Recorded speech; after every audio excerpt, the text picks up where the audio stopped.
Breaking बातमी समोर येते। निरोप समारंभाच्या कार्यक्रमात भाषण करताना एका तरुणीला भोवळ आली आणि त्यानंतर तिला रुग्णालयात दाखल करण्यात आले।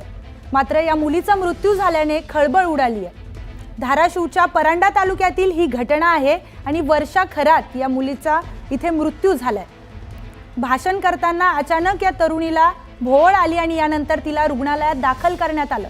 मात्र या मुलीचा मृत्यू झाल्याने एक मोठी खळबळ इथे उडाली आहे। धाराशिवच्या परांडा तालुक्यातील ही घटना आहे आणि वर्षा खरात असं या मृत पावलेल्या मुलीचं नाव आहे।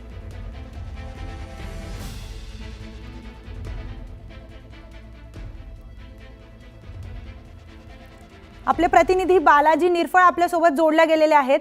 बालाजी, काय अधिकची माहिती आहे या संदर्भात? अचानक त्या तरुणीला भोवळ आली आणि त्यानंतर अचानक तिचा मृत्यू झालाय। काही या आरोग्याची काही कारण होती का इथे? एकूण जर बघितलं प्रियंका, तर धक्कादायक घटना म्हणावं लागेल। काल परांडा शहरातील जे आहे ते जे महाविद्यालय आहे त्या महाविद्यालयात निरोप समारंभाचा कार्यक्रम BSc थर्ड इयर या वर्षाचा होता आणि सगळ्यात शेवटी या मुलीचं जे आहे ते भाषण होतं।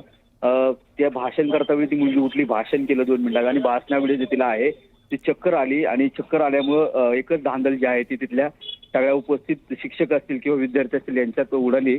तिला जवळच्याच एका रुग्णालयात दाखल केलं, मात्र डॉक्टरांनी तिला मृत घोषित केलेलं। या पूर्वी पण या मुलीवरला काही असं होतं का याची पण तपासणी केली असता। त्याच्यामध्ये आता एक असं घरच्याकडनं तिथे सांगण्यात येतं की तिला एक ऑपरेशन जे आहे ते तिचं लहानपणी झालं होतं, मात्र सध्या ती मुलगी जी आहे ती 12-13 वर्षापासून तिला कुठलाही आजार किंवा हे नव्हतं। मुलगी ती फिट होती आणि एकदम अशा चांगल्या अवस्थेत असताना तिला चक्कर आली।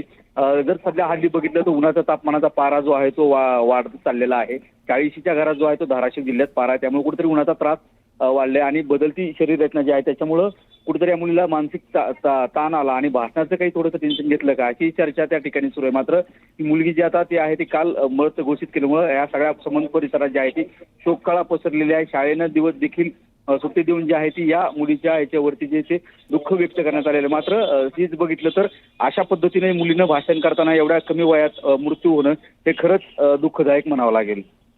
धन्यवाद बालाजी।